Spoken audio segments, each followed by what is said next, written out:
help me out, you might have to Probably start spend out. buying it. I'm good. No, I got it. So and it's just got.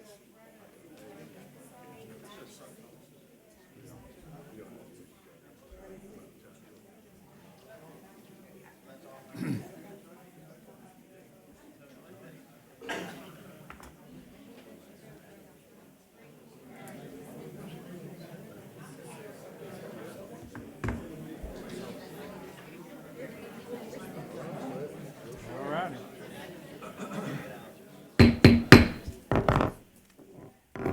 Good evening, everyone. Thank you for attending the City of Carrollton Mayor and Council meeting. It is now 6 p.m. on July the 11th, 2022. I invite you here this evening, and our Honorable Mayor Betty Cason is out this evening, so you're going to have to put up with me. This is my first time at the helm, so we'll muddle through together. But if you would now stand and join me in the Pledge of Allegiance to the flag. I pledge allegiance to the flag of the United States of America and to the republic for which it stands, one nation, under God, indivisible, with liberty and justice for all. I'd now like to ask Councilwoman Bridges to do our invocation. Let us go to God in prayer. Dear great God of heaven, thank you, Father God, for this day. Thank you, Lord, for waking us up this morning in our right minds and in our health and strength. Lord, as we continue to lead this community, dear Heavenly Father, that we lead it with integrity, unity, and peace, dear Heavenly Father. And Lord, as we continue to make decisions for our community, each ward, one by one, that we do it in grace and in truth, according to your will, Father. And these and all other blessings as we go through this meeting tonight. In your dear Son, Jesus Christ's name, we pray. Amen. Amen.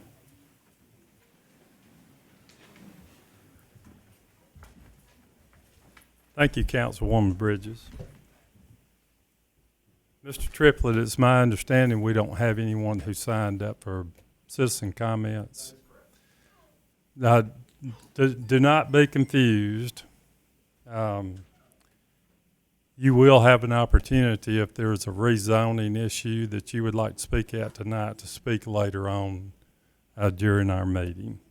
So, thank you. Do I have a motion to approve the minutes from the June 2022 meetings? So move. Do I have a second? Second. All those in favor say aye. Aye. Aye. Motion carries. Councilman Waters, have you got any announcements or comments that you would like to make this evening? I don't. I'm good. Okay. Councilwoman Bridges? You know, I always got a comment. I knew I could count on you. Good evening. First off, I'd like to pray to thank God and that our Mayor Betty Cason came through her surgery well. We want to continue to keep her in our prayers, and I want to just let everybody know it's still COVID, so still take care of yourselves and be mindful. And the last announcement is a proclamation and street name and dedication for Dr. Samuel D. Thomas Sr. will be Thursday morning at 11 o'clock, but the ones that want to attend can come around 10:30. It'll be at the red light and corner of Alabama Street in North Park near Morris Chapel Church. And we will look forward to seeing some of you come out in the community to come to this proclamation. And it's honorable. Thank you. Okay. I hope everyone had a good 4th of July. The parade, I thought, went really well. There was huge crowds. The people were about as deep as the number of people we have in this room tonight, all up and down the path of the parade. The fireworks were spectacular. I hope you didn't miss that. We just had a lot of really good things. I enjoyed the orchestra playing prior to the fireworks. And, we're blessed to live in this city. at this time, I'd like to ask our city manager, David Brooks, to make any comments he may have. Thank you, Councilman Ledbetter. I'd just like to thank our staff that worked diligently to put on the parade and the fireworks show and everything that went into making 4th of July a great celebration for the city of Carrollton. They worked tirelessly to make that happen, and then all that stuff don't just get cleaned up magically. They come back the day after, and there's a lot of prep time and a lot of work afterwards. So we just appreciate what they did. And then April Saunders and her staff turned right around, and we have a huge concert in the AMP on Saturday that got canceled for the first time in 6 years. I'd like to thank all the people that were there for their understanding, and a lot of them thanked us for what we do and what we're able to put on, even though we did have to cancel. I think the only boos I got when I made the announcement were Councilman Ledbetter and Councilman Uglum.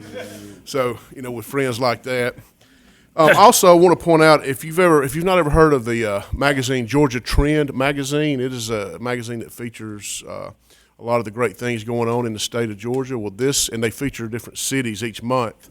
It's a monthly publication, and this month they're featuring Carrollton and Carroll County, and it's a Carroll County feature, but it's really heavy in a lot of things that are going on in Carrollton, Georgia.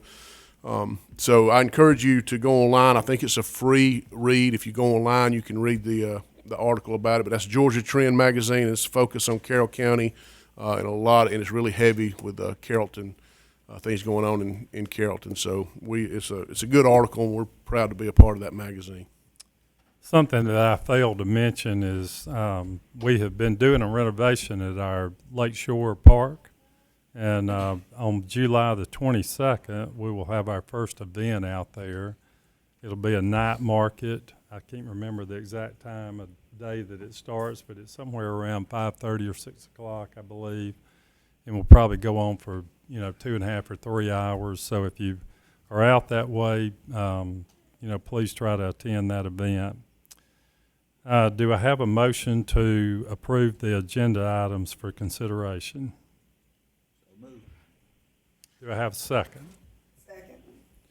All in favor, say aye. Aye. Motion carries. At this time, I would like to ask Chief English to come to the front.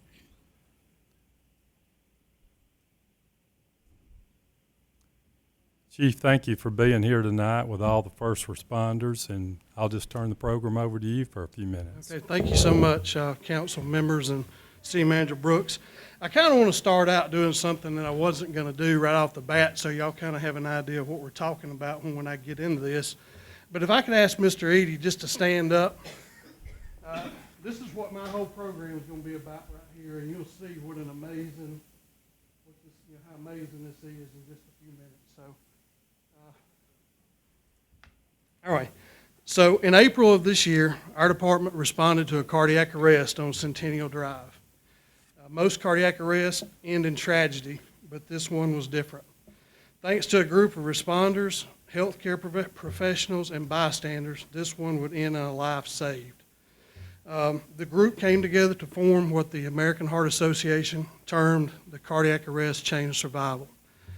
Some of the people that were involved that day that I want to recognize, and they'll be recognized a little later in the program, were our Carroll County 911 dispatchers, Carrollton Fire Department personnel, West Georgia Ambulance personnel, Tanner Medical Center emergency room personnel, and their cardiac cath lab personnel, as well as the bystanders, without which we would not be here this evening.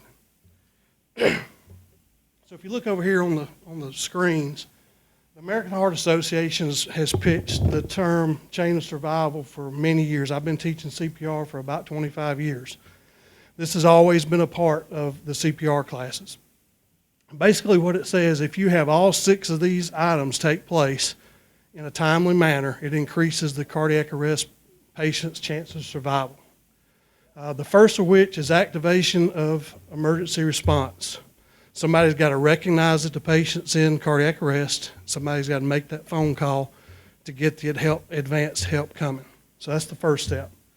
The second step is high quality CPR, and that may be by a bystander or one of the first responders that arrives.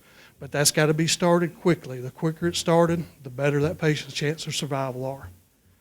And then the third step is defibrillation. And then defibrillation is the application of electrical shock to the person's heart to try to get their heart back into a normal rhythm. And that can be done by the first responders with manual defibrillators, or it can be done by automated external defibrillators while any bystander can use those. All it takes is a few hours of a CPR class that has the AED as part of it, and anybody can learn to use these. The cool thing is the City of Carrollton, through our budgets and through some donations and grants, we have about 30 AEDs around our community. Most of these are located in recreation department buildings. Some of them are some of our more remote city buildings, like our wastewater plant and our spray irrigation fields. They have them in their offices. The police department, some of their ATVs have the AEDs on them as well. So they're out on the green belt, out in the community. And then we have some. There's one right here in the lobby beside the door coming into the police department. Same thing at City Hall, first floor of City Hall. And then, of course, all of our fire trucks have them on there. Some of our staff cars have them, and our golf cart that we use for special events, we keep on them there. The fire department, we maintain these things. We check them every month, do whatever we need to do to keep them up and going, and so they're out there. Most of them are publicly accessible if someone knows how to use them and needs one. So that's defibrillation. Advanced resuscitation. That's something you would get from the ambulance personnel or from the emergency room at the hospital. And then post-cardiac arrest care. This is somebody, they've resuscitated them, they're back, they have a pulse, they're breathing. It's the care that has to happen after that. Could be, a stent or bypass surgery or medications, whatever it takes after the resuscitation takes place. And then the final step is recovery. Recovery might be therapy, rehab, ongoing medications, or implantation of a defibrillator in the person's chest, whatever it takes to help them recover from the incident. So those are the 6 steps of the chain of survival. I just wanted to mention those before I went any further with the program. So I'm going to read you a little summary of what happened that morning. On the morning of April 25th, 2022, at around 8:30 a.m., Blake Presnell, George Kelly, and Mike Eady were walking along Centennial Drive, and they were surveying where they were going to be putting silt fence or erosion control fence up later that day. As they were returning back to their main construction area, Mike suddenly, without warning, collapsed. And when he collapsed, a bystander just happened to be driving by, and he witnessed Mike collapse. That bystander's name was Michael Wall. And what he told me is, I saw him collapse, and I knew he didn't just trip and fall. He knew it was more than that. So he immediately pulled over and started trying to assess what was wrong with Mike, and actually began CPR almost immediately. As he was doing that, Blake Presnell, and Blake is back here with the hat on, sitting beside Mike, and another gentleman that works for Blake, Mark Kelly, they called 911. So they're the ones that notified 911. When Blake called 911, he got 911 operator Felicia Rowland. Carroll County 911 had just recently started using a new emergency medical dispatch program. The new program assists the dispatcher in more quickly prioritizing the 911 call. It assists them in sending the appropriate units more quickly, and it also allows them to start giving up-to-date patient care instructions, including CPR. In this case, Michael was familiar with CPR and already started performing CPR when Blake placed that call. This allowed Felicia to concentrate her efforts on ensuring the appropriate units were dispatched quickly. At that time, Communications Training Officer Zach Tyler, also with Carroll County 911, he was the one that actually dispatched units to the scene. He dispatched Carrollton Fire Station 23 and West Georgia Ambulance very quickly. So Station 23 is located on Central High Road, and it was actually within sight of where the incident took place. So the call was made, or the dispatch was made at 8:33 a.m., so just a little bit after 8:30. and our units arrived on the scene about 2 minutes later at 8:35. The fire engine crew consisted of Lieutenant Chad Thigpen, driver Scott Daniel, and firefighter Kendrick Davis. The fire department crew immediately took over CPR from Michael and deployed their AED. They quickly administered the first of 3 shocks, and after the 3rd shock was delivered, they detected a pulse in Mike. And he started trying to breathe on his own. So at that point, they just monitored his breathing or helped him breathe. About that same time, West Georgia Ambulance arrived on the scene with paramedic Abby Prestridge and EMT Summer Weiss. They took over the advanced patient care. They assisted Mike with his breathing, started fluids, monitored his condition, and transported him to Tanner Medical Center. When he got to the Tanner Medical Center, he was met by Dr. Warren, nursing staff Lacey Causey, and Ben Bram.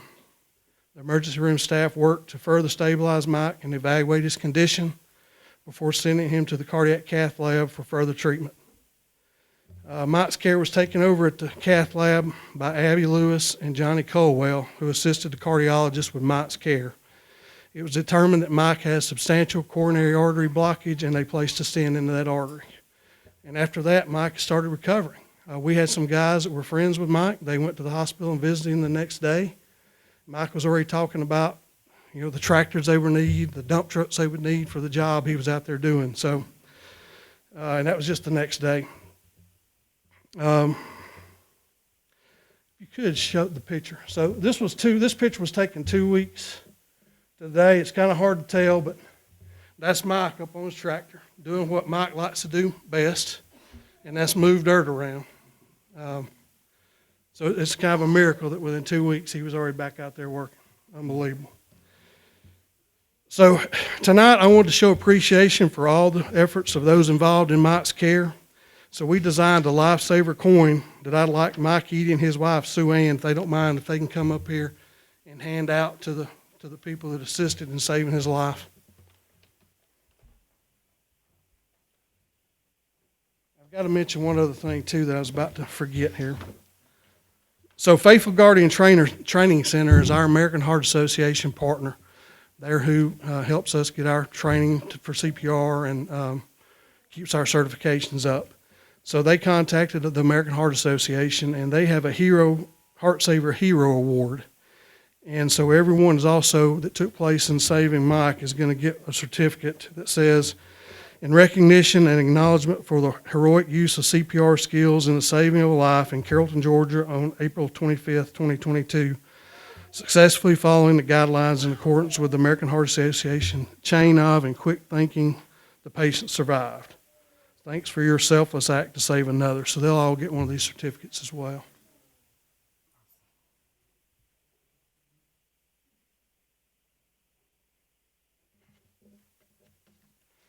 So if Blake Presnell and Mr. Kelly's not here, so Blake and Michael Wall can come up here. So Blake is the boss of the grading company, or the owner of the grading company, and he's the one that made the 911 call when Mike collapsed. So if you want to go through here, and they're going to give you a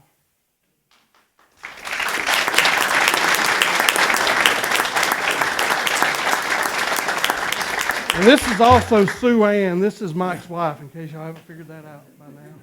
And this is Thomas Woodruff from Faithful Guardian that's giving out the certificates here. And then Michael, this is Michael Wall. He's a good Samaritan. The bystander just happened to be driving down Centennial Drive, and for no reason other than he wanted to help somebody, he stopped and administered CPR on Mike. So.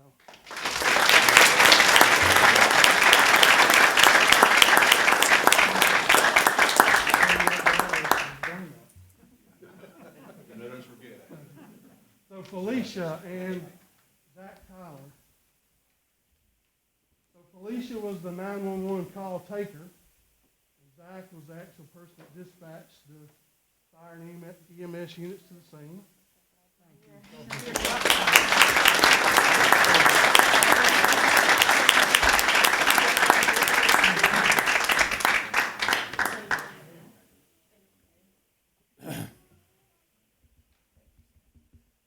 Carrollton Fire Department personnel, Lieutenant Chad Thigpen, Scott Daniel, Engineer Scott Daniel, and Kendrick Davis.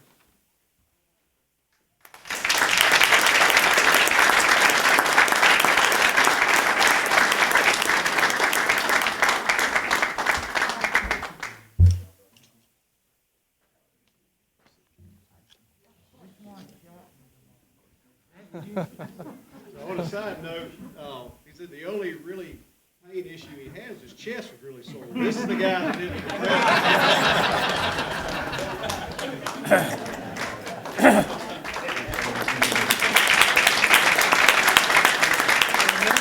Best Georgia ambulance personnel, Abby Prestridge and Summer Vice.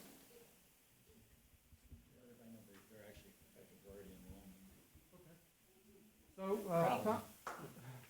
Thomas also just told me that both of these two they graduated their EMS training from Faithful Guardian as well. Most of our guys did too.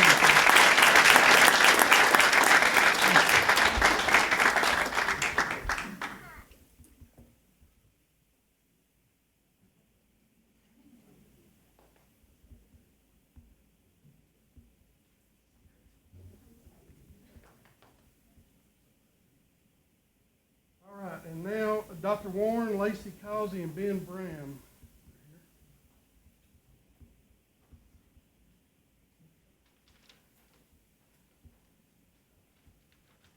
I'm guessing Dr. Warren didn't make it tonight. I'm sure he was busy.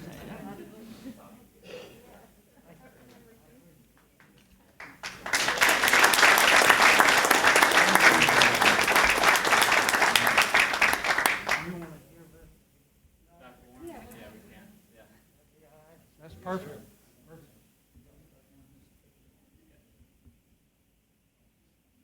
Then we have Abby Lewis and Johnny Colwell from the cath lab.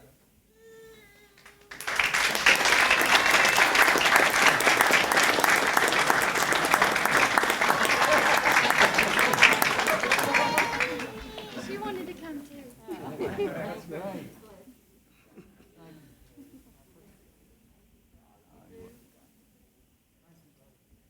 Oh, no, I knew you guys. It's been a long time, bro. So sometimes it takes a team to get the job done, and these guys came together and made a team, and you see we got a survivor here. So thank y'all.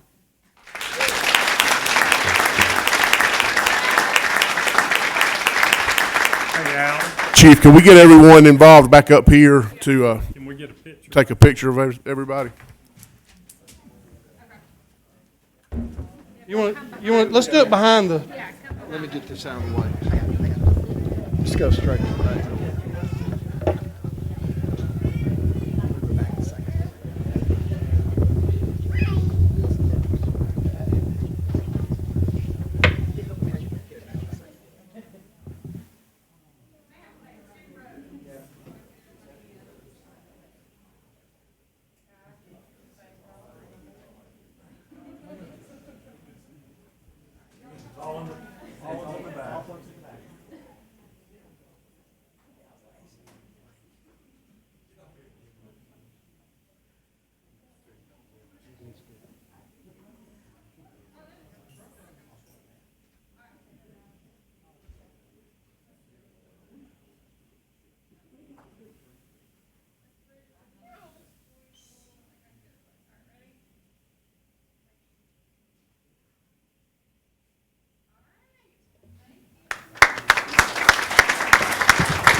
See, man,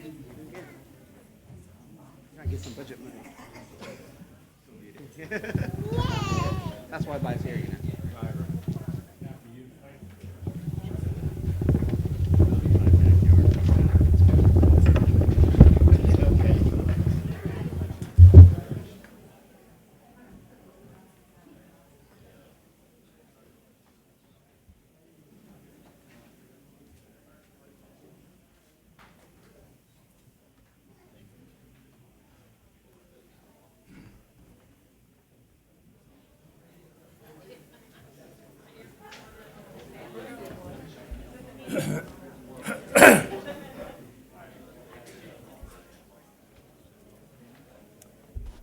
Isn't it wonderful when a community can come together to save a life?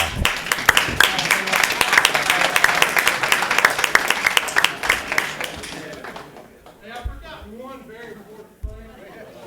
Now that I remembered it here 5 minutes later. So Mr. E was actually out there working on the construction site for the new fire station. Yeah. That's right. Absolutely.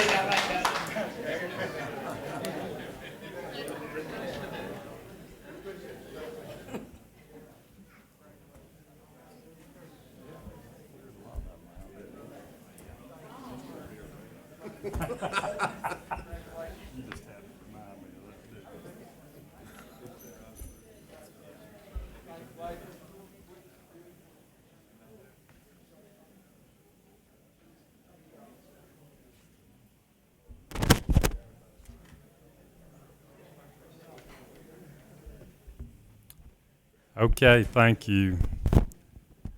The next part of our program, we will be reviewing a total of 5 rezoning requests. And I'm only going to read this this one time. This is pretty much how we and you will need to conduct ourselves during these rezoning request hearings. Thank you for choosing to attend the Mayor and Council meeting this evening. Since many of you have not previously attended a public hearing on zoning requests, I want to quickly review our public comment procedure. No person in attendance shall speak unless you are formally recognized. And when you are recognized, you will need to come to the podium and speak clearly into the microphone. Upon rising to speak, each person will be recognized, shall state their name and their home address.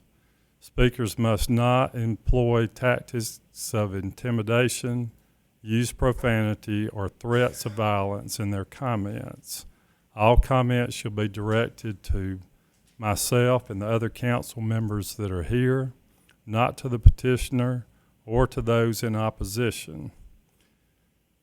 In accordance with Georgia law, each side, not each individual, will be allowed 10 minutes of public input.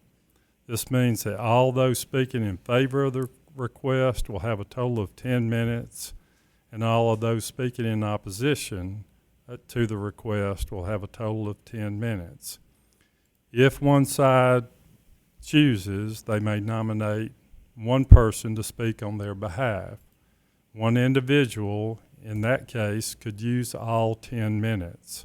Otherwise, limit individual comments to 3 minutes per person. Time devoted to questions and answers that the elected officials may ask will not be counted against any time limitations. Since we do have limited time, please try to avoid restating what others have already stated. Thank you very much. So, our first rezoning request is North Winds Boulevard, Wisteria Landing Phase 2, from R20 Single Family Residential to Residential PD, and the applicant, Nate Ackerman, I believe, is in the audience. Nate, would you like to come to the podium and speak on behalf of the project? Okay, John Bass will speak on behalf of Nate Ackerman. Good evening, council. I can reiterate what the proposal is. I know y'all have seen this last month, so I don't want to spend too much time regurgitating stuff you've already heard, but just a real brief synopsis. This project was planned and approved and partially built back in the early 2000s. It was planned as a triplex community with private roads and that sort. 57 total units were proposed on the site. 24 of them got built before the economy came and sank in the recession. And so Mr. Nat Ackerman is planning to, well, I guess I should say, I'll back up and say that the city After the recession, took the time to downzone this back to R20, really kind of bringing it back to the table so y'all could hear it and get a plan that you like. We think we got a good plan. NAC's proposing single-family homes out there, 31 of them. A majority of them would be built on a road that exists today but is going to be reconstructed to meet city standards. So it will be a city road with curb and gutter right-of-way, and a majority of those lots will be constructed on that. But it will be single-family homes. Okay. Is there anyone else here to speak for the zoning request? If not, do we have anyone here that would like to speak in opposition? Hearing none, is there any further discussion? Councilman Ledbetter, I think it's important to also point out that the staff had some conditions as well, rezoning conditions. They're in your packet. The first one was also approved by the Planning Commission to establish an enforceable declaration of covenants and restrictions. The covenant shall specify that no more than 20% of the homes may be leased at any time, that they may be occupied only by a residential family unit with no more than 2 unrelated individuals. Proof of accessibility for lots fronting the private road shall be provided prior to final plat approval. The portions of the private drive that will be utilized by the newly constructed lots shall be repaired, paved, and maintained by the POA prior to the issuance of any certificate of occupancy, and the home shall be no more than 3 bedrooms and 1,600 heated square feet. Correct. Thank you. Thank you, David. Do I have a motion on this item? Yes, I'd like to make a motion to approve the North Winds Boulevard Wisteria Landing Phase 2 rezoning request, including the staff recommendations that David just read. Okay. Do I have a second? I second it. I have a motion and a second. All in favor, say aye. Aye. Aye. Motion carries. Thank you, Mr. Ackerman and John, for coming tonight. Our second request is West Highway 166, 10.36 acres from Carroll County Agriculture to City R8, single-family residential. The applicant is Carrollton Mills LLC. Do I have anyone here to speak in favor of the proposed acquisition, annexation and rezoning request? Good evening. I'm Cindy Sellers with Keller Williams, 626 Salem Church Road in Carrollton. And I would like to request approval for the items that you have listed there. I think that we have we have gone back to the developer, and they have agreed to meet all of these requirements for 32 lots on the 10.36 acres on West Highway 166. Okay. Do you have any questions? I'll be glad to go over these, but if you have any questions, I have the builder here and our engineer. I know there's been conditions placed on the property.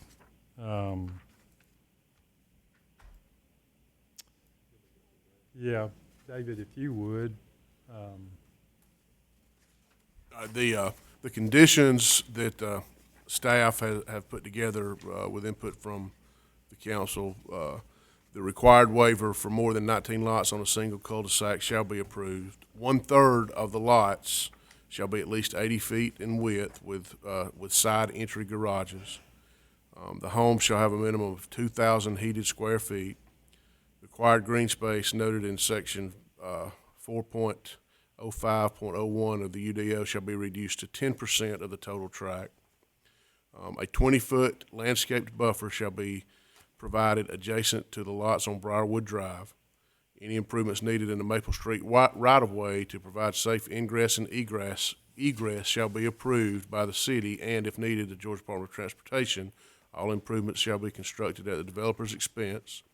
The covenant shall specify that no more than 20% of the homes may be leased at any time, that they may be occupied only by a residential family unit with no more than 2 unrelated individuals, and the developer shall establish enforceable declarations of covenants and restrictions, including all covenants constituting zoning conditions, and shall establish a property owners association with the right and obligation to enforce such covenants and restrictions prior to being issued building permits for the residences. Okay. The developer is in agreement to that. Okay. Any questions for the developer? All right. Is there anyone here that would like to speak in opposition of this proposed rezoning and annexation? Good evening. My name is Maury Leibowitz. I live at 101 Briarwood Drive. I'm speaking in opposition to it because of the number of houses. We have something that's not quite on the books. The council hasn't approved it. It says it right on the recommendations that there were 19 lots max when there's a cul-de-sac. Now we're asking for a waiver of it. To go to 32 homes with only one method of egress onto Maple Street, right at the end of the median where traffic comes together from 4 lanes to 3 lanes. In the morning, it's untenable to try to get out of Briarwood because Briarwood is pulling people from Club Drive, from Habersham. Everyone's trying to get out to go left towards the CVS. To come out of their driveway, they've already told us 1 car at a time can pull out. They'll have to wait in the median till traffic passes and then go to the left to go towards the bypass. But think about traffic when school's in session and when the college is back in session. Coming in from the side where the CVS is, coming from Bowden, and now coming from the 90 new pieces of property that Tanner is building behind Food Depot, the traffic is unbelievable. You cannot get out. Why in the world would you have more than 19 homes on a cul-de-sac and put 32 there? That's 64 cars. I live on Briarwood. There are only 18 houses. I'm amazed if I'm out front on the yard or on the tractor, how much traffic. We have people, just normal course of activities. Retired people, homeowners, children, young people with their cars. It's unbelievable. And now you're going to put 32. If 32 pieces of land or 32 homes is what's required to cover their cost of $850,000 for a piece of property that's assessed at $68,000, they're paying too much. They need to go back to David Burson, reduce the price, and build 19 or 20 homes, and that's it. There's just too much. There are too many other things going on, let alone the buffer issues and the hydrology issues. Any questions? Thank you. Thank you for coming. Yes, sir?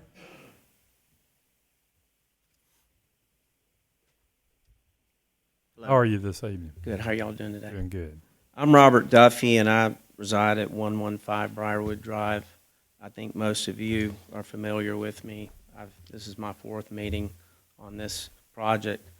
I want to try to take sort of a different tack to this, and that is, if it's inevitable that this is going to happen, perhaps Mr. Smith might be the best guy for the job. On the other hand, I think that some of the requests for conditions that we need to be performed have not been on the same page.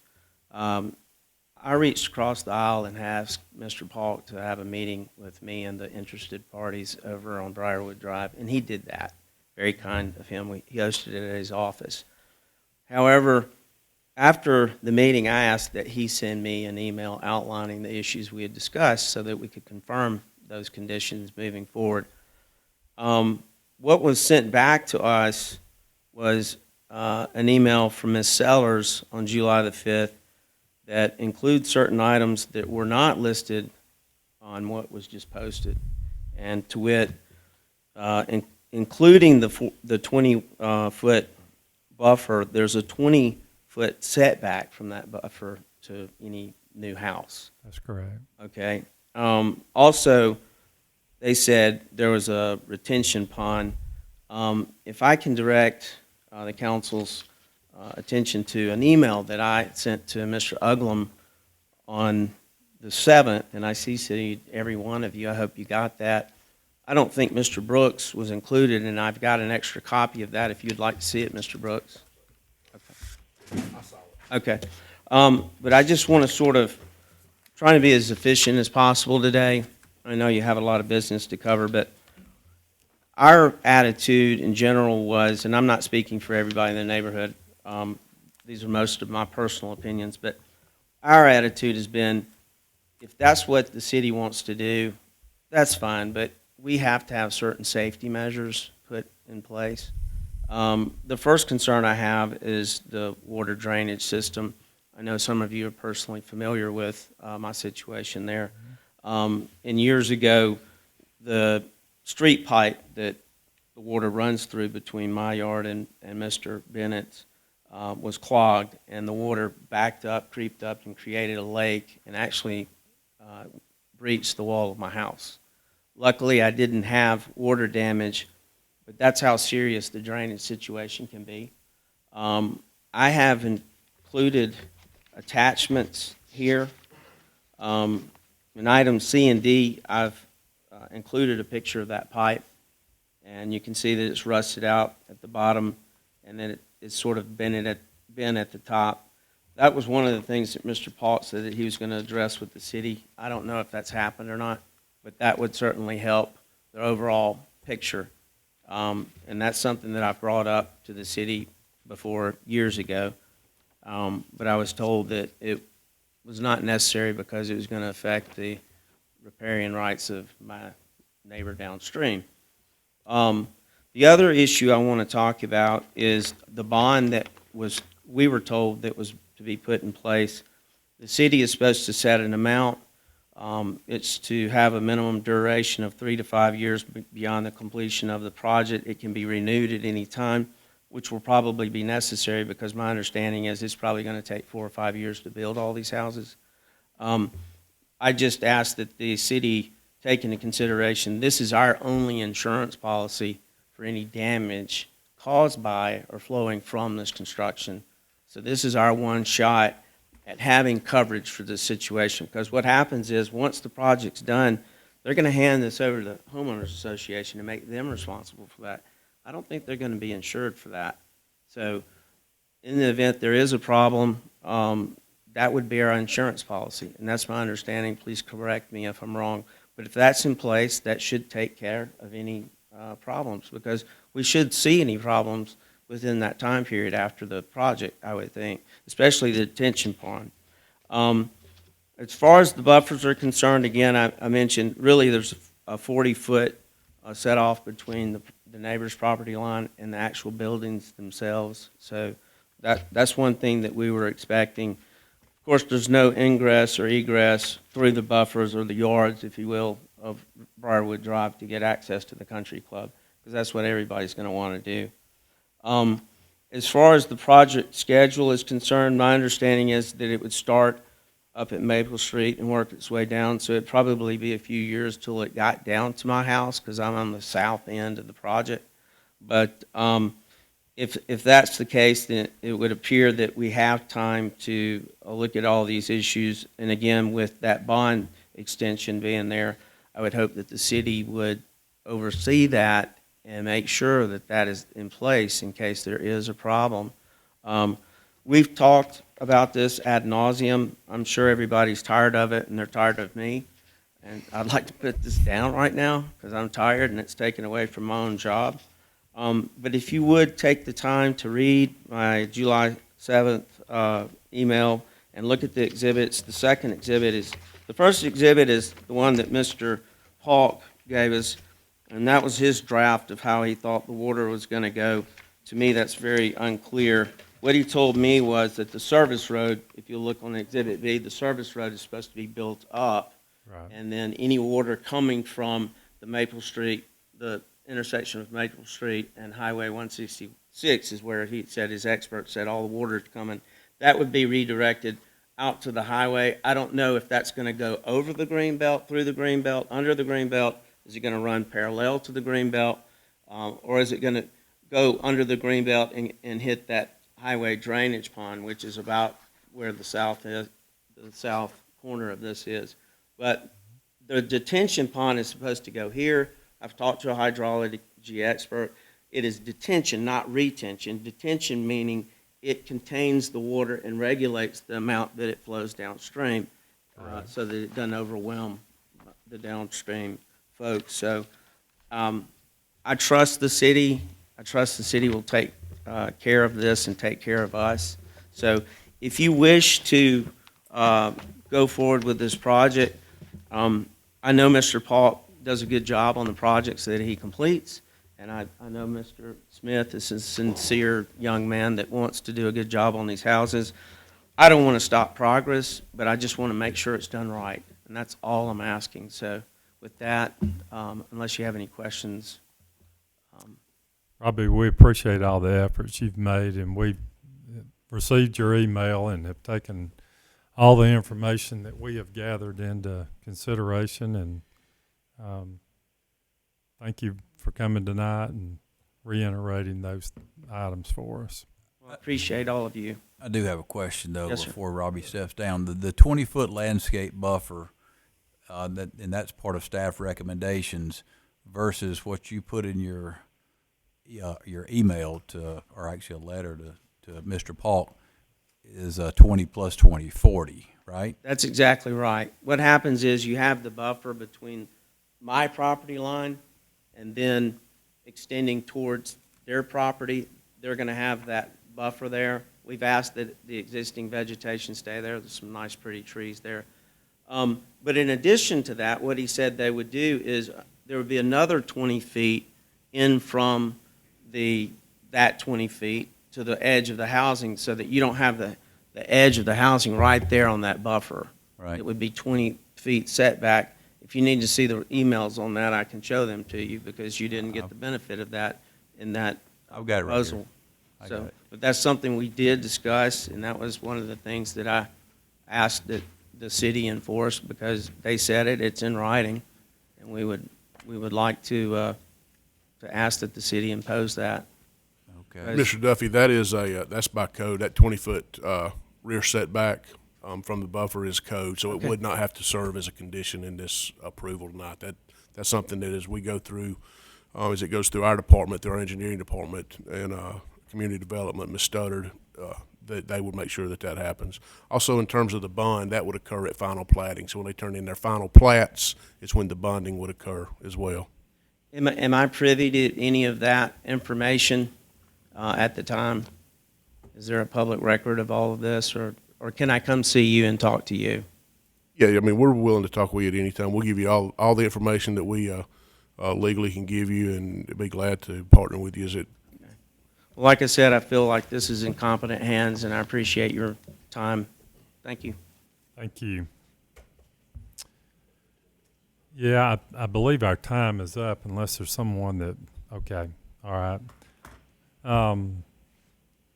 Thank you, Robbie, again for coming, and for all the work you've done on this to ensure that the people in your neighborhood are protected. So thank you very much for that. Do I have a motion on the item at hand, on item number 3, the annexation and rezoning request for West Highway 166? I so move that motion. That's a motion to approve? Yeah. Yes. And do you want to include the conditions as David read, I assume? Mm-hmm. Yeah. And also include the addition added to Yeah, the the project. conditions. Yeah. Right, the conditions. Yeah, and I'd second.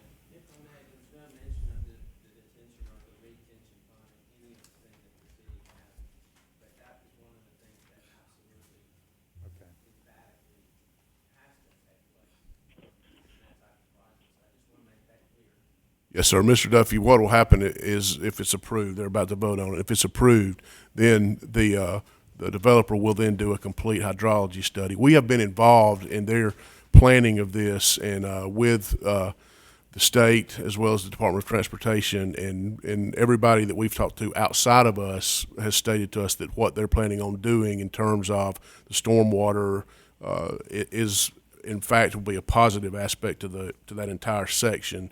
I think that it's they would end up tying into the Department of Transportation stormwater system right there on the bypass. The ingress and egress also will be a group approval from the city with the input from the Department of Transportation due to the things that are going on right there at that intersection, and then the roundabout that's coming in at some point that's already on the DOT on their list of projects to do. So all of those things have been looked at and addressed and will be monitored closely as we move forward, should it be approved tonight. All right, thank you. I have a motion and a second.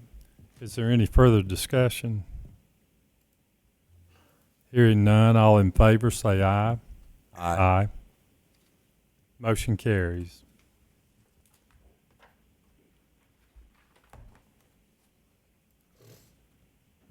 The next item we have on the agenda is a special use permit request for 450 Stripling Chapel Road, 1.55 acres, light industrial use in the C2 zoning district. The applicant is Delta Management. Is there anyone here to speak on behalf of Delta? Please come forward and state your name and address, please. Good evening, council members. I'm Zach Bell, Bell & Associates Architects. My residence is 439 Adamson Avenue in Carrollton. My client is Delta Management. We've been hired by them to develop the property at 450 Stripling Chapel. They're the owners of 440 Stripling Chapel, the Bill's Outlet, Family Dollar. They've had the property at 450 Stripling Chapel for many years for sale. Unable to sell it due to existing site conditions, poor visibility from the highway. It's located next to a grave site. It's also down in a hill. So given the failed attempts to sell the property, they've decided to invest into the community and develop the property with a strip center, with a retail center. Proposed retail, we're seeking the special use to increase the flexibility of tenants, increase marketability for the space before they decide to develop this property and spend a good bit of capital. But they are seeking to develop it as an asset to the city. And so any questions, I'll be glad to answer it. Anyone have any questions for him? Also, Councilman Ledbetter, if I may, I will point out too that condition put on it by city staff is that the commercial design standards that are set forth in our UDO shall apply to that development of the property as well to keep it in line with the remaining properties that are out there. Correct. Okay. All right, thank you very much for coming. Is there anyone else here that would like to speak on behalf of this project? Yes, sir. I'm Josh with Delta Management. As Zach said, it's a great property, great location, but its visibility is kind of poor for most retailers that we've been seeking out to take the space. So we would just like a wider range of tenant options, as far as retail, office, warehouse, as we have at many other properties. As we said, we don't know whether we're going to get an office-heavy demand, retail, or more like distribution centers along the warehouse profile. So we'd just like to leave that open. We'd love to see it all retail. We're just not sure if we can achieve that.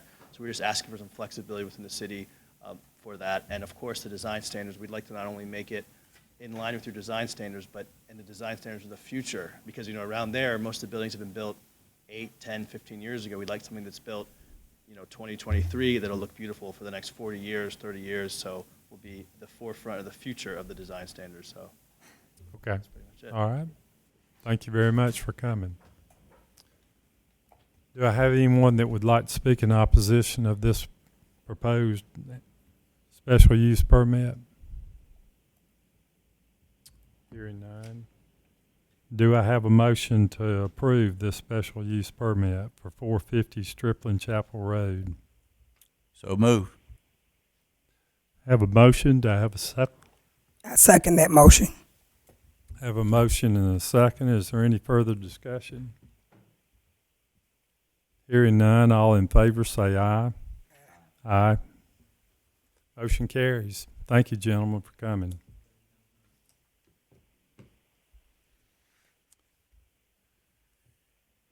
The next item on the agenda is annexation and rezoning request for West Highway 166. Is a total of 50.65 acres in two parcels, 2745 West Highway 166, 49.21 acres, and 2749 West Highway 166, 1.44 acres from Carroll County Agriculture to City ER1, 1 acre lots. And the applicant is the City of Carrollton. So David Brooks, would you please speak to this annexation and rezoning request? I got 10 minutes, right? I'd appreciate it if you'd take about 30 seconds. But. As you know, the last meeting, we did some work on our zoning map and trying to clean up some things. And this is a piece of property that the city has had for several years. It's contiguous to our spray fields. It's actually part of it. So we're annexing this property into the city to go along with the rest that we have out there. There's absolutely no development proposal with this request. I would be surprised if you could develop anything on that land. It's wetland. It's down there by the river, and so we're just wanting to get that in there with the rest of our properties there at the spray site. Okay. All right. I doubt we have anybody else here to speak on behalf of that project, but do we have anyone here to speak in opposition of this annexation and rezoning request? Okay. Martha Thornton, 2752 Highway 166 West. Mm-hmm. We live directly across from the property. We just want to make sure that nothing's ever going to be built there. Right. Because it's directly across from us, and we have enough traffic without more coming in. And like you say, it's total wetlands. There's no way, I don't think. Yes, ma'am. Yes, I mean, I guess never say never, but I don't see how you could ever build anything there. I don't either, Yeah. but I just So- want your assurance that there's not. We're not going to build anything there. We have no plans to develop that. I don't think that because of its location to our spray fields as well. There's a lot of EPD requirements for us to be able to discharge where we are currently, and then the wetlands and the land disturbance permits. We're not going to build anything there. All right. Thank you very much. I'd like to entertain a motion for the annexation and rezoning request to be approved. I so move that motion. I have a motion. Do I have a second? Second. Any further discussion? Hearing none, all in favor say aye. Aye. Aye. Motion carries. Thank you. Our final annexation and rezoning request is for 2911 West Highway 166, 30.45 acres from Carroll County PUD to City R8 single-family residential 8,000 square foot lots. The applicant is Valley Holdings LLC. I believe John Denny's in the audience tonight with Valley Holdings LLC. John, is there anything you would like to say tonight? My name is John Denny. I live at 2345 Hayes Mill Road, Carrollton. This is property that I've had for 8 or 9 years or something like that. It's currently in the county, zoned for a mobile home subdivision with 73 lots. We've held it for a while, hoping, and finally it has come about that the market is, we think is appropriate for a starter home, detached, site-built, single-family development. I've spoken with mortgage folks as to what a starter home kind of should be cost-wise, and we believe that we can do that. I guess my concept of the people that we'd be marketing to would be semi-professionals. I guess the example I would use would be maybe a couple where one is a teacher and one's a firefighter, or like an LPN and a policeman, or somewhere along that lines. We've gladly agreed to a number of conditions, one being that a maximum of 20% could be rental. We want it to be a owner-occupied subdivision. I think there is, frankly, a real need for that in Carrollton. There's not a lot of places that would work for that, and I think this is one that would work for it. It was originally zoned in the county, I think, in 2003, and the city had committed to furnish sewer. There's sewer to the site. We've agreed to a number of architectural standards. I think you have those. I've worked with the staff on those, and then we've had some discussion about the limited site distance where the property joins 166, and that's been a concern that we had. We do have a secondary entrance near the back into Sunrise Circle, I think it is, which does have good sight distance if you were to exit that way. And we think the appropriate thing is a right in, right out on the main entrance on 166. The state says they're going to widen that road and put a median in there, but I also saw a site plan for that published in the paper when I was in high school 50 years ago, so I wouldn't count on that part of it. I can't think of anything else I need to cover, but I'm probably forgetting something. I'll be glad to answer any questions. So currently, this property is zoned in the county for a mobile home development. That's correct. Okay. Thank you. Without conditions. Right. Of course, we've agreed to a number of conditions. All right. Is there anyone else here to speak in favor of this project? Sure. I have asked John Bass to stay in case there's any technical engineering questions. Okay. All right. Well, thank you very much for that. Sorry, I just got it back on. I'm sorry. Okay. At this time, I'll open the floor up for someone to speak in opposition to this project. If you will come to the podium and state your name and address, please. I'm Justin Ray. I own 55 Shadow Lane. Actually, it's a one big horseshoe there. It is actually 55 Shadow Lane and Sunrise Circle. They meet at the horseshoe. They're actually talking about putting in an easement in right across the street from my property to make it way in and out.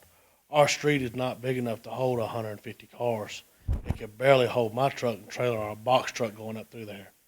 It's barely wide enough for either one. And you're talking about adding this in on the back side or on the top of that hill there.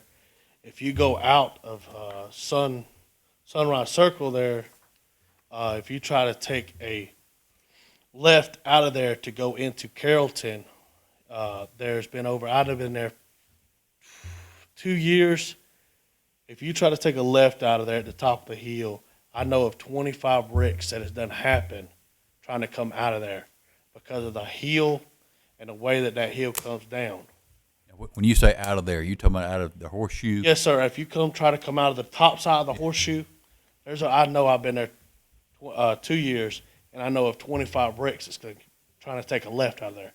If you come out of the lower side, yes, it is better to come out. Don't get me wrong, but you have to floor it. And if you don't have the power, you will get T-boned, just flat out. And also they was talking about putting in where they can come in at the top of 166 there. That is not a good idea, because if you try to come down from Bowden and take a left into there, I have to make sure that I put my signal on at least a half a mile before I turn into my road, because I'm worried about getting hit in the tail end. I've been there 2 years, and I worry about that every day. Of when I go to work and come home, because I've almost been hit. Because there's no turning lanes, there's nothing there. And they're talking about bringing in these big tractors and everything in there. I'm sorry, I can run them, and I know about low boys. Those curves that's on Sunrise Circle and all, they are not wide enough because my truck and trailer could barely make those curves without me going off almost in my own ditch. So I already know about all that. I don't think it'll be a good idea, gentlemen, because it's also going to devalue my property if they're going to put in not houses but mobile homes.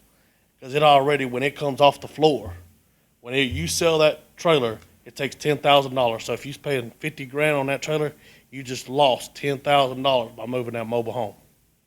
Well, no, they're not proposing to put mobile homes in. They're proposing to build single-family houses. It's currently zoned for a mobile home subdivision in the county, but he's wanting to bring the property into the city and build single-family residences there. Okay, let me ask you this: is that going to change the school district of where we're at? For that development, if it came into the city, just for the development only, not the surrounding property, it would not change your property at all. You want to be in the city? No, I like the county. Well, the reason I'm asking because also I used to live in Douglasville, and we was right on the line of we had a Wattsburg address, but the kids went to Douglas County schools, and there was always a fight with the barn for the buses and everything. It was crazy. I'm talking about we had to fight with them for 3 years to finally realize that was Douglas County School District, but Whitesboro address. That's the only reason I'm bringing this to y'all's attention because we dealt with it in the past, and it will be a headache for y'all, and I just hope y'all prepared. And also at the bottom of our hill, they just had to replace that gutter. Basically, it's a gutter for where they refixed the road for all the water. Or you add another 150 cars on that, y'all gonna widen that, y'all gonna fix that so that don't sink again?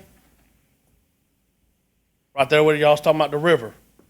That right there, they had to replace it. Yes, sir, on 166. They had to replace that maybe a year, not even a year, maybe 6 months ago. They had to replace that because it started sinking real bad.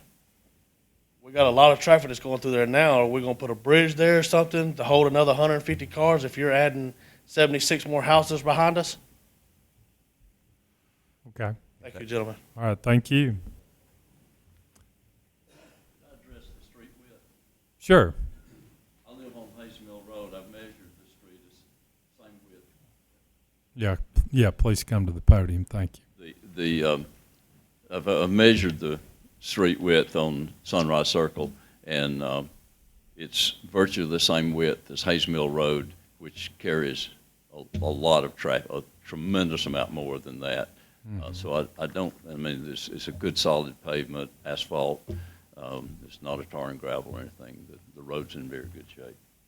Right. Okay. Thank you, John. Yes, sir. If you would state your name and address, please. Hello, I'm Darren Balderston at 40 Shadow Lane. Yes, sir. I'm opposed to this. There's will be too much traffic, but he's got a problem because where he has easement to the 166 highway is a blind curve and a blind hill. No one's going out that way. No matter how nice of a subdivision entrance he puts in, like the Greenbrier next down, no one's going to go out that way. Now they're making Everyone's a right going to turn. come through. Not even a right turn, because that's what they were Well, proposing. everybody's going toward town. If you take a right, you might be all right. There's a lot of traffic out there. Everybody's going to come back through this little bitty quiet neighborhood, Sunrise Circle, Shadow Lane, which is just a little old neighborhood we all live in.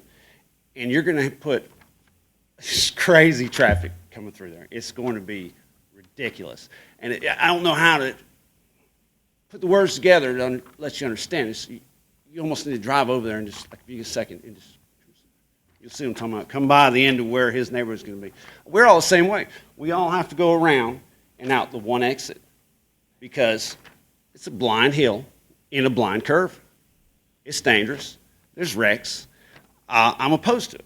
I don't want his second easement into my neighborhood. It's, you know, look, if I put in a pool, all right, it's my property, I want to have a pool. That's fine, as long as I'm not hurting anybody else, correct? But if my pool is going to damage everybody else's privacy, or their sanctity, of their home, then I understand I can't have a pool. You know what I mean? That's all I can put into words. And I would like to say that I know something's probably going to go ahead with this anyway. It's his property. It's like I said, my property, if I want to have a pool, I understand. I'm going to put in a pool. But the easement into our neighborhood is trouble for all of us that live here, you know. And if he does, I had this last question. Will there be the 20-foot variance between his new neighborhood and our old one? Okay. All right. Yeah. Thank you.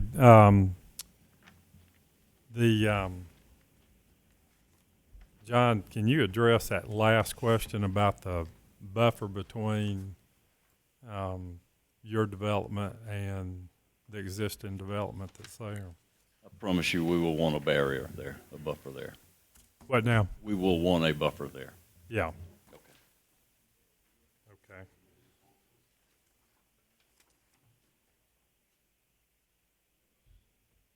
Alrighty. Okay. All right. Yes, sir. If you want to come on forward, we got just a couple of minutes left. Larry Rooks. I live on 125 River Valley Drive, which is on the very corner of this proposed annex change. I'd like to know how that's going to affect the property owners in our subdivision tax-wise, and how many houses. I hadn't even seen a drawing of what they've got proposed to build back there, because they clear-cut it probably less than 6 months ago. So we got a jungle back there now that's as tall as I am, where they clear-cut all the trees. And the traffic, just to get into our subdivision, River Valley Drive, which is almost across the road from Old Count, you can't hardly get out in the road right there. So where they talking about, where this road, wanting to put it, is even worse than ours. And like today, I'd like to never get out in the road to come to Carrollton. And the fellow before me was mentioning all the traffic's going to come toward Carrollton. There's not that much going to Bowden out of these subdivisions in the mornings. The traffic is going into Carrollton to go to Atlanta and every place else, you know. But I'd like to see a drawing on what they got proposed to build back there on these houses and how close it'd be to all of us, because I'm the last one on that side that's affected by this. The ones past us is not affected, and the ones on the opposite side of the road from me.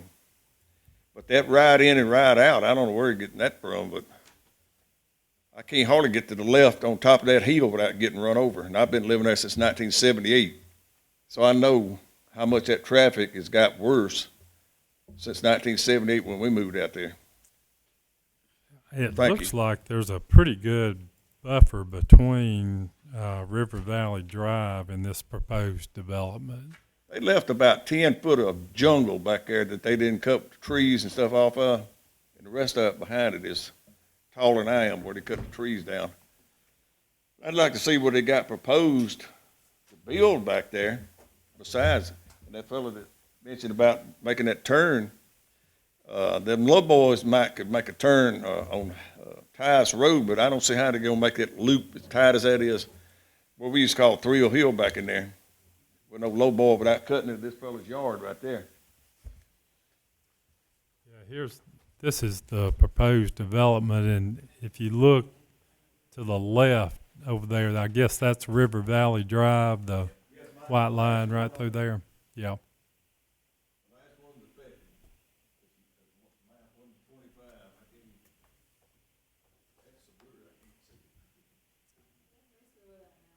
But when you turn on River Valley Drive, are you on the right? Right-hand side, ninth house on the right.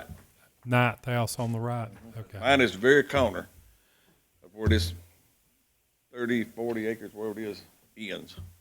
Okay, over where it ends right there? Right, where that corner, where it makes that little okay. pretty notch. That's where my notch is. I'm in the calling it notch.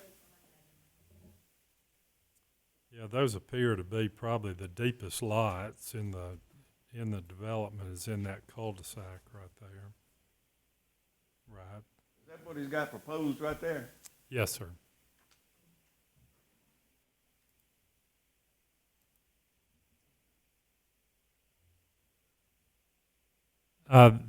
This kind of ends our time period for discussion on,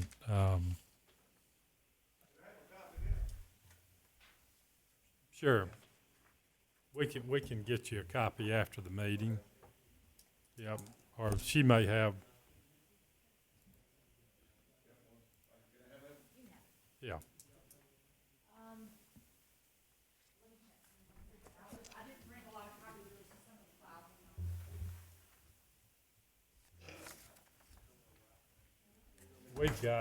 I've got one more copy up here that someone could have if they would like. Okay. Oh, ma'am, I'm sorry. We are out of time. I'm sorry.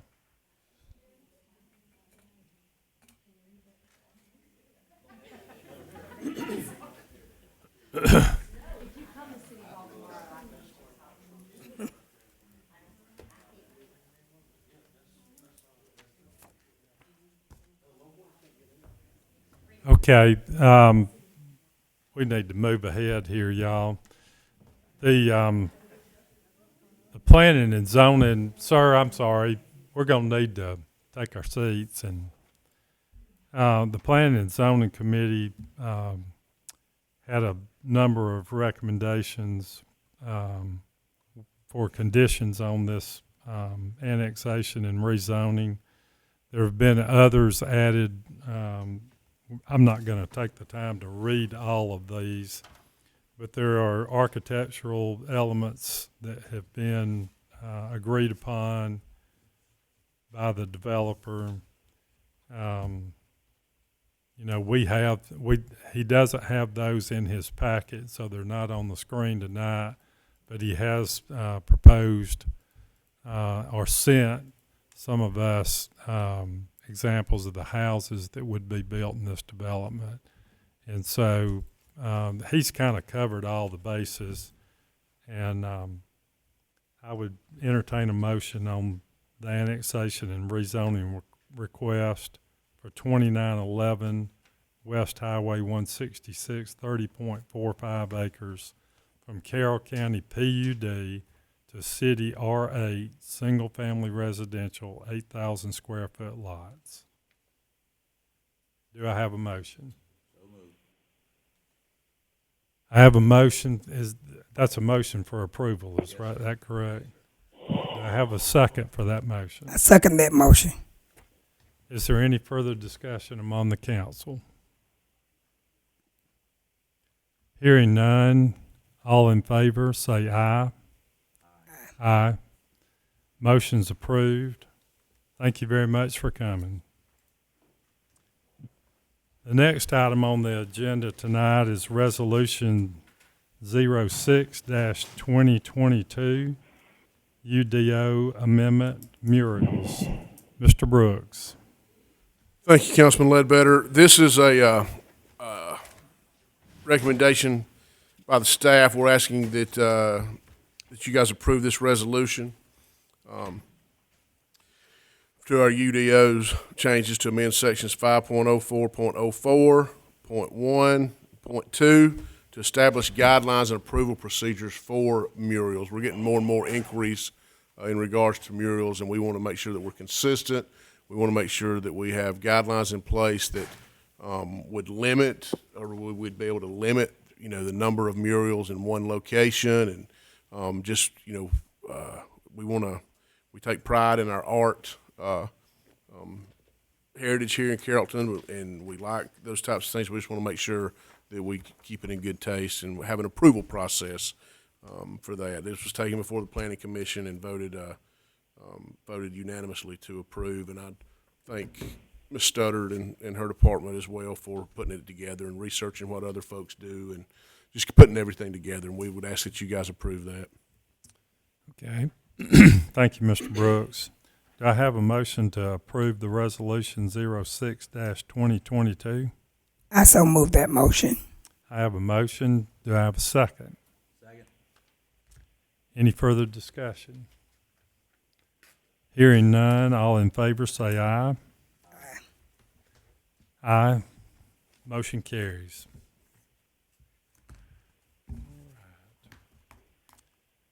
Mr. Triplett, I think you're up next, aren't you? Yes, sir. Thank you very much. Before I get started on the presentation for the FY23 budget, just a couple of acknowledgments that I would like to make. First of all, I'd like to acknowledge and thank Kevin Bush, our Assistant Finance Director, for presenting the initial budget during the public hearing in my absence. And also, as I try to do every year, I want to thank all the department heads. This culminates and concludes a process each year that begins in earnest in January or February. And before we even put out the official documents and guidance, our departments are already working on their budget request. And so by the time we actually formally start it, they're well along in their process, and they work very hard each year.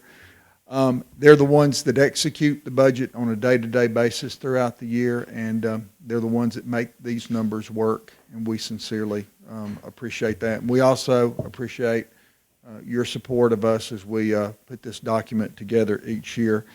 As I said, at the June meeting, as required, the public hearing was held, and in your packets tonight are a copy of City Manager Brooks's transmittal letter and the budget document. There have been no changes to the budget as was presented at the June meeting. And for our three main operating funds, the general fund, the water utility fund, and the sanitation utility fund, the combined budget for those three funds are $58,170,892. That represents a $3,290,497 increase over our current our FY22 budget of $54,883,095. That is a combined budget increase of 6%. And given the high inflationary environment that we're currently working under, we felt like that's a great accomplishment, and we're very proud of that. Also, the smaller budgets that are contained in this budget proposal, our hazmat fund, which is administered by the fire department, $3,500. Our hotel motel tax fund, which is supports the city's tourism efforts, $880,000. We also have a local transportation fund. That's a special revenue fund that receipts and administers grant money from the state of Georgia for qualifying street repair projects. That's $600,000. And then also for our police department, our drug seizure fund, $100,000. I will say we feel really good and solid about our revenue projections in all of our operating funds. The challenge this year, as I've told a couple of you all even today, is on the expenditure side. Since January, February, springtime, the inflation that everyone is experiencing. We get at least once a week notices from vendors of price increases of at least 20% or more. I mean, they come in the mail on a regular basis. Building products, paper products, chemicals that our utility plants use, the swimming pool over at the recreation department, 60% increase in chemicals. Everyone knows what's going on with gasoline and diesel for all of our vehicles.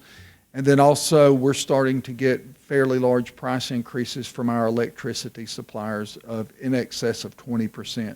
I say all that to say we've made our best projections, but we're going to monitor this, and as we go through the fiscal year, we may have to come to you with amendments throughout the year or at some point during the year. So I want you to be aware of that. But I think probably we're all working in environments that we haven't seen since the early 1980s. And so we will do our best to monitor, keep in control, and stay within budget. And if we see something that needs to be adjusted, we will be sure to come to you on a timely basis. Any comments or questions, be glad to answer. Just want to say thank you. Thank you. We appreciate Yeah, your Mr. support. Triplett, we know that we are in challenging times, and I think everyone is feeling the pinch, and the city, is lucky to have people such as yourself and Kevin to look after our money and do the best they can to project what our costs are going to be. So thank you very much. Yes, sir. Thank you. Sure. I'd like to add, too, I've worked with budgets for my entire career and setting budgets and revenue predictions and expenditures, and you can always get really, really close most of the time. And I just want to commend, again, our department heads. And this was obviously my first budget here with this organization, and made it very clear I wanted it to be as conservative as we possibly could. And so I'm very proud of what they were able to do, what they were able to put together. Mr. Triplett talked about a 6% overall increase, and that's, to me, that's extraordinary considering that the sanitation budget, where we have most of our chemicals and our fuel costs and water treatment plant and wastewater treatment, all of those, that's almost a 20% increase in that one department, but everybody else was able to, and that's due to the rising cost of chemicals and gas and supplies to keep our system maintenance up and everything. So I'm really proud of the effort they put into to work as diligently as possible to come in as low as possible. So they did an outstanding job, and as you stated, Councilman Ledbetter, Mr. Triplett and Mr. Bush, they're assets to our organization. We're fortunate to have them. Thank you, guys. Thank you. Thank you very much. Any other questions for Mr. Triplett before he sits down? Thank you, Jim. Yes, sir. Thank you. I would entertain a motion to approve the budget for FY 2022-2023. So moved. I have a motion. Do I have a second? I second that motion. Any further discussion? Hearing none, all in favor say aye. Aye. Aye. Motion carries. Thank you, gentlemen. All right. We are closing in on So moved. board appointments. A little late there, Bob. That was Councilman Uglum. He's been asleep the whole time, I think. But Aye. he finally woke up. Councilman Uglum is unable to attend tonight. He has 2 members of his family that are suffering from COVID. One of them, just as recent as last night, started developing symptoms, and I appreciate Mr. Uglum's diligence in staying at home tonight and being with us by phone. Even though a lot of us, want to think this is all over, unfortunately, it continues to rear its ugly head. And I have family members, too, that not in my immediate family, but that have been suffering from COVID in the last month. So for all those out there that are still dealing with it, our sympathies. We do have a few board appointments that we need to address tonight. We have 2 vacancies coming up on the Carrollton Arts Commission. Dr. Kelly Steed will have completed her first 3-year term on June the 20th, 2022. The Art Commission recommends that Dr. Steed be reappointed for another 3-year term that would end on 2025. I think that's June 30th, 2025. John Morris will have completed the remainder of Jackie Reed's term on June 20th, 2022. The Art Commission recommends John Morris be reappointed for a full 3-year term that would end on June 30th, 2025.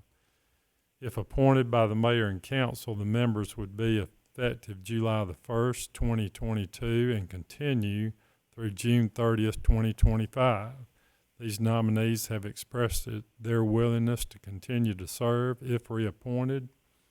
So if you need additional information, let me know. Do I have anyone else that would like to be, that someone would like to nominate for this position?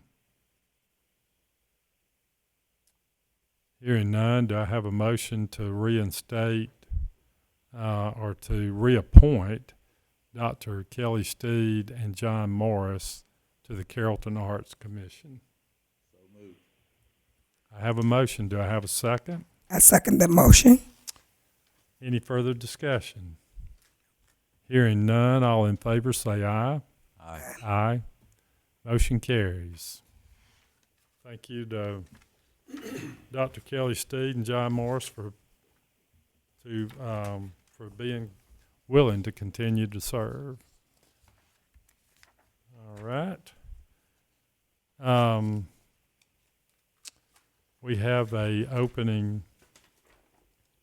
Joe Neal has been an asset on the Planning Commission since his original appointment in 2008. So he has served a very long time.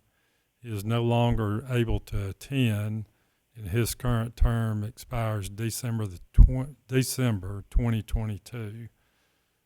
Our staff is requesting that a replacement be appointed, and Jean Waldrop has expressed an interest in serving on the Planning Commission.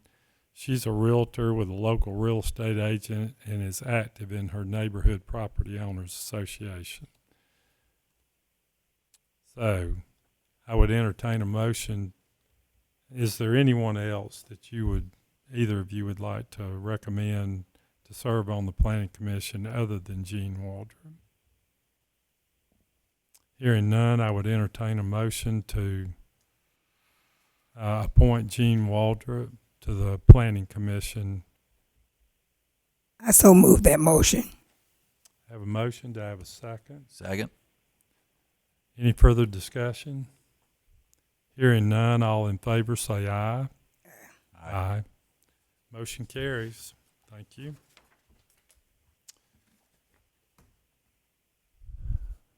All right. We have 2 terms expiring and 1 vacancy on the Carrollton Area Convention and Visitors Bureau. The current terms of the at-large position is currently held by Mike Hart, and the food service position currently held by Chris Duffy will expire June the 30th, 2022. Christina Wood has changed job and vacated the lodging position, which runs until June 30th, 2024. The board, Convention and Visitors Bureau Board of Directors, excuse me, requests that the mayor and council appoint Jessica Beckham, the courtyard new sales manager, to complete Ms. Wood's term, and reappoint Duffy and Hart to new terms. The 3 have indicated they would be willing to serve if it is the desire of the mayor and council.